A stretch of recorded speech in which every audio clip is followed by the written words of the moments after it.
Welcome to tonight's Thursday night marketing hangout. And um, we're going to talk. I'm going to tell you a little story today. And then once I get done telling you the story, I'm going to point out a couple of areas that I think it's important for you to latch onto. The story is actually a true story. It's about a woman I know who had a business. I actually worked for her for a very short period of time. And, and she had, I was just checking to make sure it was broadcasting. Last week we had a little problem with the broadcast and we got started a half an hour late because of it. Anyway, this woman had get my blue snowball out here. For those of you who don't know, blue snowball is the microphone, and it's a fantastic mic if you're doing podcasting or anything like that.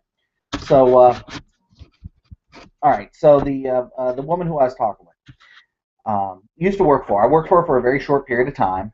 And basically, unbeknownst to me later on, I basically built her her entire business for her, at least planted the seed for her entire business. I didn't build the entire business. Obviously, she had business that she was doing herself, but I did plant the seed for the business to grow by getting her a number of several very big accounts in the area. And I only worked for her for a couple of weeks, but the fact that I reached out to these accounts, did a proper presentation. This was many, many years ago,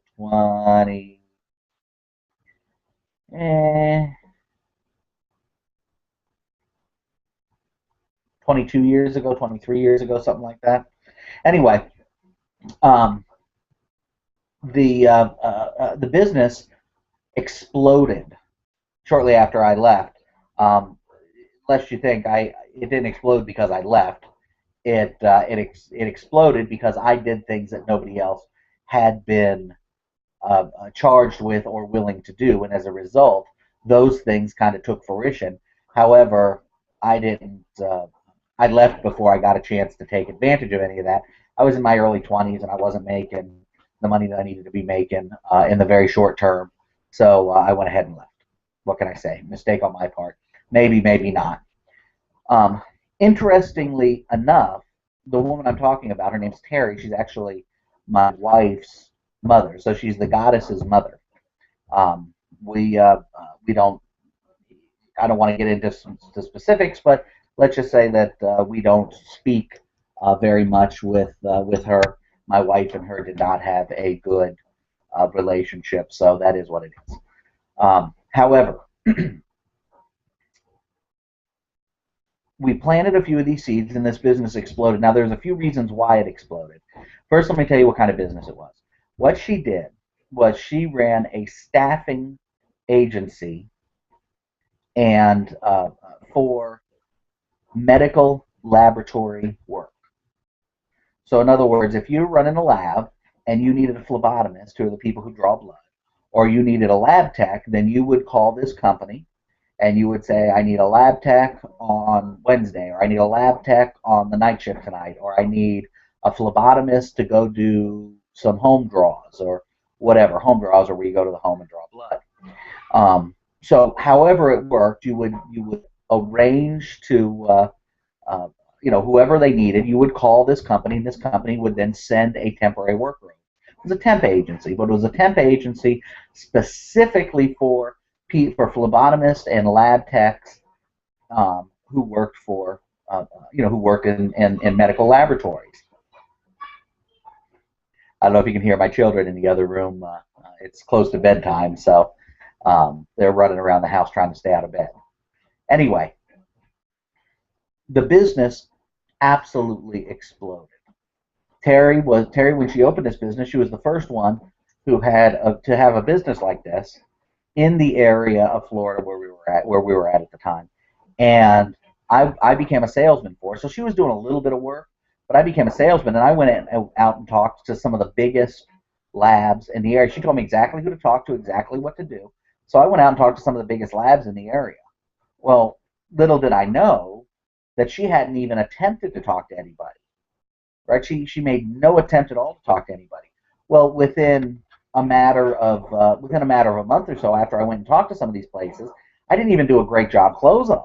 I mean, I closed some of them, but I didn't do any real great job closing them. I'd go back and Oh, I'd go back with the agreement, with the basic agreement signed that she was looking for, and I'd get a check.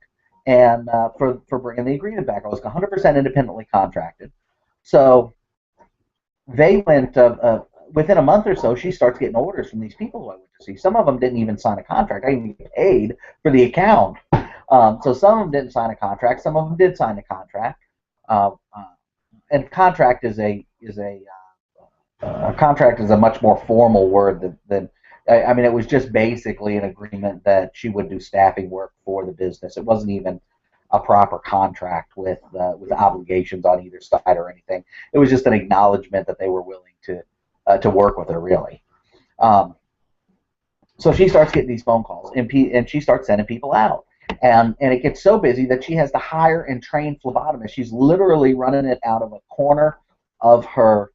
Uh, uh, she was literally running the business out of a corner of her apartment, and she's training phlebotomists. She's got a video series that she has. She literally has phlebotomists sitting on her couch watching the video and then practicing drawing blood on her. That's how she taught her daughters, and then her daughters taught. And they're literally practicing drawing blood on each other so that they can go out and go out and draw blood at hospitals and at draw stations and whatnot.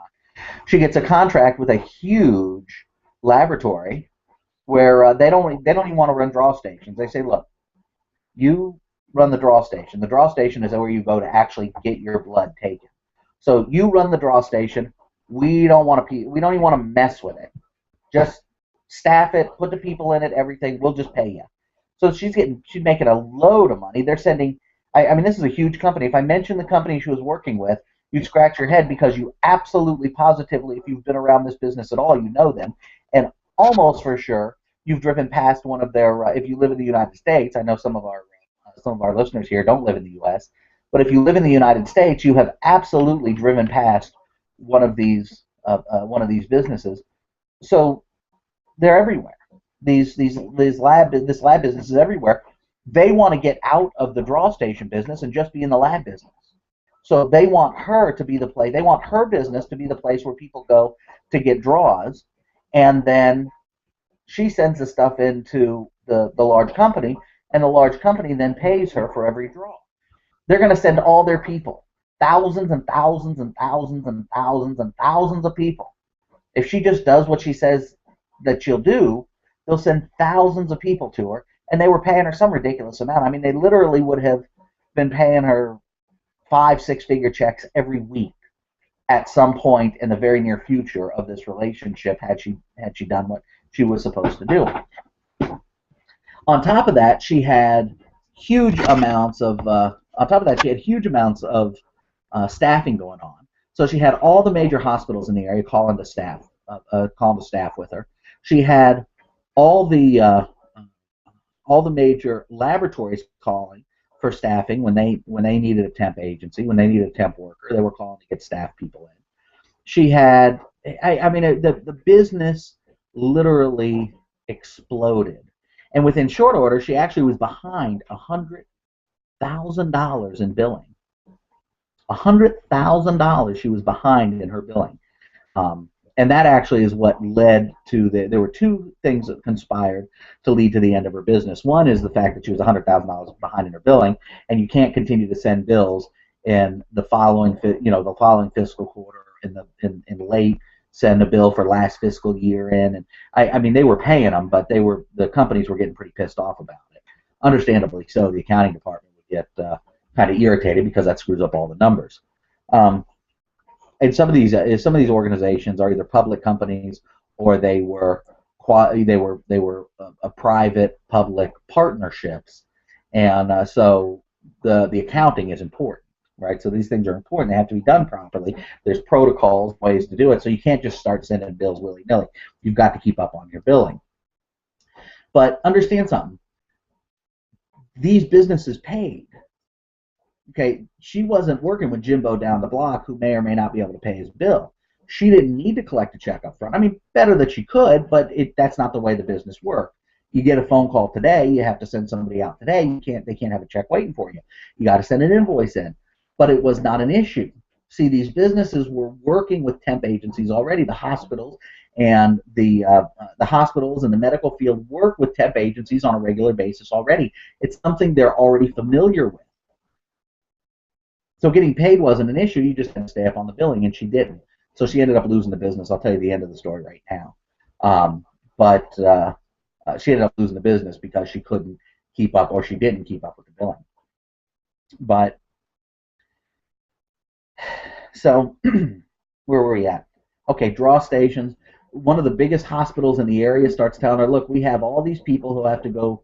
We have to go to them to draw their blood. They're at home. They're in nursing homes. They're here. They're there. They're not coming to the hospital to get their blood drawn. We want you to do the blood. We want you to do the draws. We don't even want to mess with it. Just go do the draws and then send us a bill and we'll pay you. No problem. You have X amount per draw, whatever. So she literally, her business literally expanded.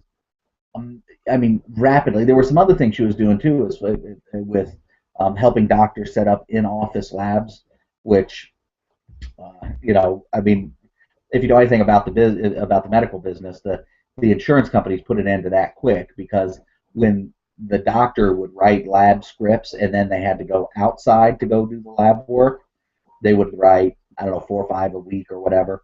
All of a sudden, when all the lab work was done in-house and the doctor profited from it, then all of a sudden they were doing 50 labs a week, billing the insurance company. So the insurance company said, yeah, no, we don't think this is a good idea. We're going to shut this down. No more in-office labs. So that part of her business fell away, but that's okay because she was making so much money with the other parts of her business. So here's a woman who quite literally has absolutely no experience at all in business. She had been an employee her entire life. She had no marketing knowledge, no sales knowledge, anything. She did know lab. She was very good in a lab. So she knew how to set up machines. She knew how to use the machines. She knew all the information about what test and how you do it and what it tests for and what the ranges are supposed to be and how to read the lab reports. And she could train people how to draw blood and train people how to use the equipment. So she was very proficient in that part of her business. But she had absolutely no sales, absolutely no marketing, absolutely no experience with getting customers, absolutely no experience with customer service, obviously no experience with accounting. So she had no experience with all these areas of her business. How did she go from nothing to this huge business? And when I tell you she was a huge business, I mean she was running behind $100,000, but I mean that was, she was doing hundreds of thousands of dollars a year in sales, hundreds of thousands of dollars a year, and in staffing and draws and this kind of thing. So how did that happen? How did she get to that level? Well, it's because she found the variable of unicorn. She found I mean literally it was like a unicorn. It was the perfect place at the perfect time in the perfect situation. And this is, so I'm going to show you, I'm going to unfortunately she should have, with even if I found the same thing today, literally, if I found the same opportunity today, I would drop everything I'm doing and go after it 100%. Not most of what I'm doing, not kind of sort of what I'm doing, not keep a couple things on the back burner. I would drop everything I'm doing professionally and I would focus on this one business 80, 90 hours a week. And I would, and within 2 years, I'd be a multimillionaire. We'd go public, or I'd sell the business to some other large company, and be able to retire. Literally be able to retire with, I mean, I'd sell it for 7 figures in 2 years or less. I'm sorry, 8 figures, 8 or 9 figures. And yes, I'm talking about tens of millions or hundreds of millions of dollars. If I found the same opportunity that she had, that's how good the opportunity was. I have no question I'd be able to do it. No question at all. Hopefully you have no question that you would be able to do it. So I'm going to describe the opportunity now. And this is the perfect thing. What we should be looking for is to get as close to that as we can. Now, just in case you're wondering, you're going to say, well, what does this have to do with marketing? Because one of the big things on marketing is how do you sell your business? I mean, that's like the big deal. How do you get prospects? Well, if you can adjust your business, massage your business so you get as close to this ideal as possible, then marketing becomes insanely easy. Right? I mean, look, I'm telling you something here. What the information I'm giving you here is information that you're not going to hear most places. Some places you're not going to hear it because they just don't know. It's never occurred to them. If you mentioned it to them, if you mentioned it to the guru, then they would say, oh, well, yeah, obviously it would make sense, but they never gave it any thought. They don't know to look for this. Other people don't mention it because they don't want you to know. Because to be perfectly honest with you, the closer you get to this ideal, the less you need fancy schmancy marketing, the less you need kick-ass copywriting, the less you need a huge marketing strategy.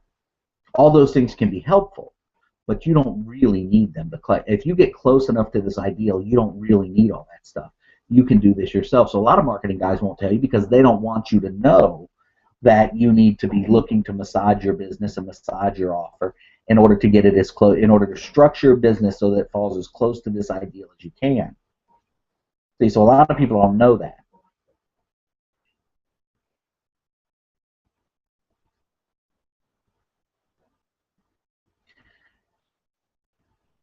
I don't want to make, by the way, some of my compadres out there, some of them are dishonest, but I don't want to make it sound like I think that other marketing gurus are dishonest. I don't necessarily.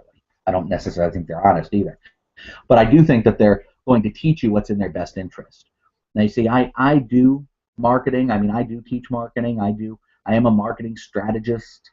I do help businesses with their strategy, with putting together the information, but it's not where I make most of my income. I make most of my income in real businesses. So I actually own real businesses. One contracting company, and we're putting together a vitamin company. Right now we're structuring a vitamin company, and so I mean I actually have real businesses that I make real money in by doing things that are not associated with strategy and strategizing and putting marketing together. So I want you to understand that. Now the reason I want you to understand that is because I want you to know that even though I'm telling you this, the reason the other guys won't tell it to you is because if everybody got close to this ideal, they'd be out of a job. The more people who get close to everybody who gets close to the idea is another person who they might not be able to work with, because quite frankly, why would you work with somebody who is why would you work with somebody, pay them money to try and figure out your marketing if the marketing is brain dead easy?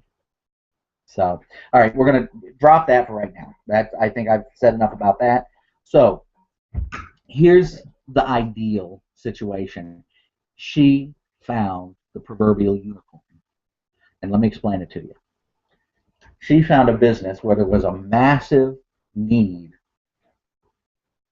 for her product or service. It was what's even more beautiful is that the people, her customers, see, the people working in the businesses that she was doing business with didn't even realize there was a need until the solution was made available. See, that even makes it more powerful because it's a hidden problem. Like, it's not a hidden problem that nobody knows that the problem exists. They all know that the problem exists. They just didn't realize that this was even a possibility. See, they just thought it was part and parcel to working in the industry that they worked in, that this problem, this staffing problem, was just part and parcel of that. It wasn't something that was it wasn't an issue that needed to be solved. So they knew it was there. They knew they had staffing problems. They knew they didn't necessarily want to mess with all this stuff, but there was just they weren't demanding a solution because it's just that's the business. That's what we're in. So it was a problem hidden in plain sight, number one, and number two, there was massive need for it in every single area, every single sector of the lab business. Hospitals, major laboratories, publicly traded companies, private companies, companies that are hospitals that are public, private, hybrids, everywhere. There was massive need for this, and nobody even realized. It was a pain they all had, and it had become so numb that they just believed it was part of the industry. So they weren't even looking for a solution because they just thought there was no solution to it. So that's first two. Number three, They were very easy to get to. These weren't people who they weren't being telemarketed every day about this, and about stuff. You could get an appointment with the decision maker relatively easily. You called up, you went over, you made an appointment. Number four, they had money. These are hospitals and publicly traded companies who are paying a staffing agency. This is not something that this is not something where they're not wondering how they're going to pay their electric bill. Now they might have budget things, and they might things might not be perfect, and they might want to increase their their revenues, and every business wants to do that, and everything might not be perfect. In other words, there may be problems with revenues, and they might not even be making money, but they're not paying their staffing bills. They're not paying their paychecks. The people have the budget and they have the money to do that, so that's not going to be an issue. You're going to get paid. Okay, it's not like working with Jimmy down the street. Maybe Jimmy pays you, maybe Jimmy doesn't pay you. We hope that Jimmy pays you. No, it's not like that, right? That's not the issue. You're getting paid. They have the money to pay you. So there's massive need. That need is hidden. It's easy to get to clients or prospects. They have the money, and they were already familiar with the same types of services they were using in a different part of their business. So nursing agencies are nothing new. I mean, my mother came when I was growing up. My mother worked for a nursing agency, and did quite well compared to a staff nurse as far as an hourly rate goes. The income, comparatively speaking, was substantially better for the agency nurse. So hospitals have been using agency nurses since time immemorial. Even people who are working in public in these labs, in the large labs that were running tests, these companies that run huge LabCorp, Quest, these type of companies that huge companies that run tests, they weren't staffing medical people, but they were very familiar with the concept because they work around the medical industry, so they get it. They use temp employees, they use staffing agencies for their secretaries, if somebody's there, the receptionist, or other people if somebody's not around. they use these temp employees, so they already feel familiar with the business. So think about those 5 things. I want you to think about those 5 things for a second. There's a massive need. There was no concept that it was hidden in plain sight. So everybody knew it existed, but nobody ever thought about the possibility of solving it, because it just wasn't something that they did. That's something the nurses did, but it wasn't something that they did. You could get to the people relatively easy. They had enough money to pay their bills, and the administration, the hospital itself, who were actually cutting the check, were familiar with the concept because they were already using a service that was just like yours. They were just using it for a different part of their business. Here's the kicker. Maybe you caught on to it already, maybe you haven't.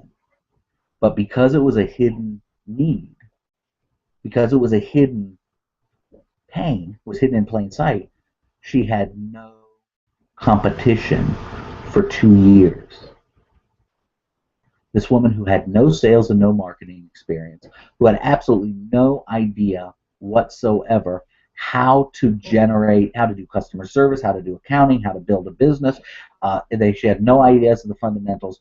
She built this huge business doing hundreds of thousands of dollars a year in billings, and she did that by accident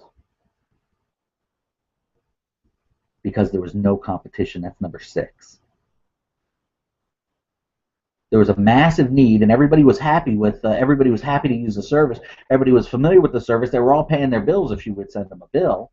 They were easy to get to. They would take her phone call or call her back because they're not being barraged with 10 million people trying to get them to go to work for them. And she had no competition for 2 years. She had a 2-year head start. Give me that unicorn. Let me see another one of those sons of bitches walk past me, and I can promise you, that within 2 years I will be perfectly capable of retiring with tens of millions of dollars. I will walk away with a 8-figure paycheck after taxes. I'm telling you, it's a no-brainer. It's a beautiful, and the closer you can get to that ideal, the closer you can get to those 6 things, you find a way to structure your business, to move your business around so that so that you find a way of describing the pain or showing the pain that so you're going to solve the pain, and you're going to create massive need for your product. How are you going to create massive need for your product or service? How are you going to find some people who, keep in mind, they were these people, the hospitals, were already using staffing agencies that were just not in the lab, right? Because the labs don't have staffing agencies. So how can you structure your business? Who can you go after who says, well, yeah, we do that already, right? What can you do for a homeowner? You say you're a contractor. What can you do for a homeowner where they say, where they're spending money already, they're doing something in a different part of their life, and now you're going to, and they're just putting up with this other pain, right? Even though it's pain, they're just putting up with it. So now this other area, you're going to take the process that they use over here, and you're going to now offer a solution for this pain that they just put up with because they don't even realize they have it. It's been going on so long. Who can, we want to go after people who can pay their bills, obviously, but how can you, where can you take the shift? Your customers, whether the customers are individuals or whether the customers are businesses, no matter what you're doing, no matter what service you're offering, what business you're offering, there's something that the customers are doing that how do I want to put it? There's something the customers are doing to solve some part of their pain. There's a process they're using to solve a part of their pain right now. There's a pain that you solve for them. In other words, there's a solution that you offer. Not this one, not the one where there's an accepted process. They're using that on a different pain. But there's a pain point over here where you offer a solution to that pain point. How can you take this process and wrap it around this pain? To see if you can restructure your offer so that you're wrapping the process that they're using over here, they're already familiar with, they already trust the process, they already know about the process. You don't have to, they don't need discovery periods, they don't need 50,000 questions, they don't need to do any of that bullshit because they got it. I know this process. So now all you have to do is take that process and wrap it around the pain point that you want to solve for them. And they already trust that the process works. They fall in line. So what process are they using right now that you can wrap around a pain point, especially a pain point especially if your pain point is a pain point that they don't even realize they have because they're numb to it. We all get little aches and pains. Sometimes aches and pains just become such a part of our life that we forget they're there. We work around them, right? We just do different stuff, and we just don't do what creates that pain. We avoid it, or we just deal with it, or we just figure it's part of life. Aches and pains. Oh, getting older. Back's a little stiff. But what if I can come to you and show you a process to take care of that back pain that you have just come to live with, that uncomfortable stiffness? I'm not talking about extreme acute back pain. I'm talking about just an uncomfortable stiffness. Well, what solution can you offer? What solution can you offer to a customer that will solve that pain that's like that, just that general stiff back pain that you get because you're getting older? Your prospect has just come to accept this pain as part of life. What can we do? What can we identify a pain like that your product or service will solve? If we can't identify a pain that's exactly like that, if it's obvious and it's known and we know it's there, that's okay. but can we find something that's a little hidden? Because if it's a little hidden and they're not demanding a solution, there's a pretty good chance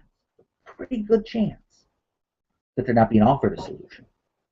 And you can move in there with no competition. It's number 6 on the list.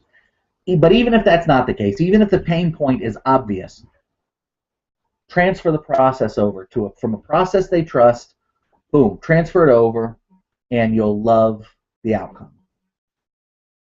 Then we want to make sure it's somebody who you can get in touch with. The best process in the world that solves the biggest pain in the world is no good if we can't let anybody know about it. So how do we get in? Where is the market that we can get in touch with? Who has the pain, hidden or not, preferably a little hidden, but knowledge, they know it, but it's still a little hidden. And preferably we have a process that they're already using to handle a different pain, a different similar pain that they already have. So where's that market that we can get in touch with them? Make sure that they have the money to pay. We want to make sure we don't want to be contacting people who aren't paying their bills or can't pay their bills. We want to contact people who can buy. That's a question you're going to have to answer. But where can we contact people who are reachable and who have the money to pay their bills? And then we want to make sure that we're going to talk to somebody.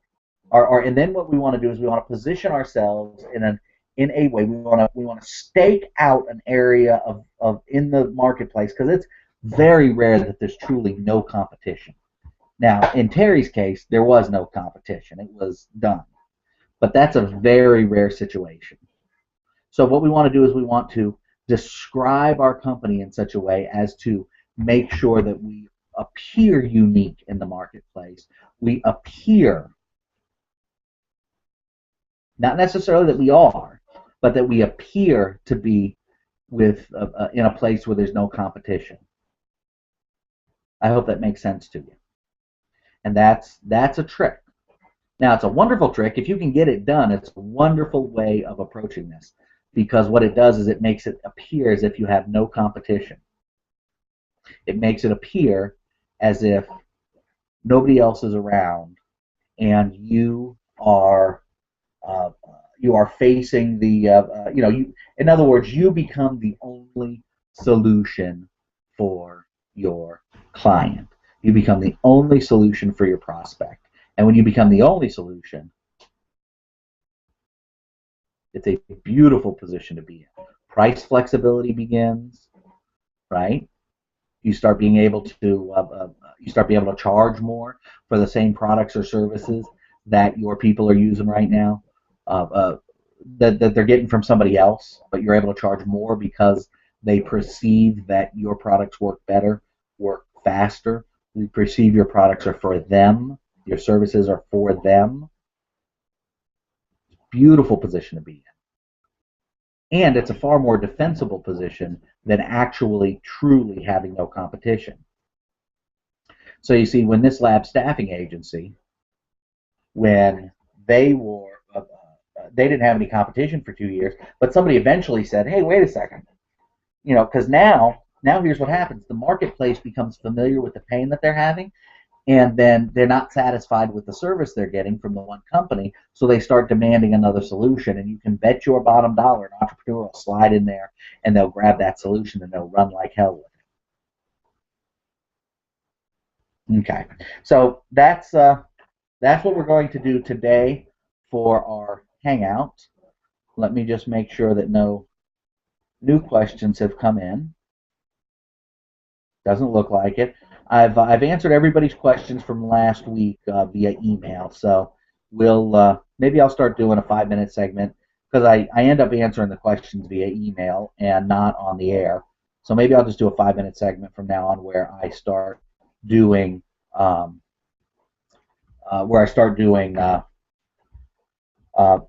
answering 2 or 3 questions that I get via email on the air every week. So we'll see about doing that. Anyway, in the meantime, keep on hustling, and I will talk with you next week. Thanks for stopping by. It is a pleasure, as always, to spend a few minutes with you and to talk with you. If you have any questions, send it to everett.hang.out@gmail.com. And keep an eye out for your email boxes because we're going to have some good stuff coming up for you over the next couple of weeks. So I will talk to you soon and see you next week.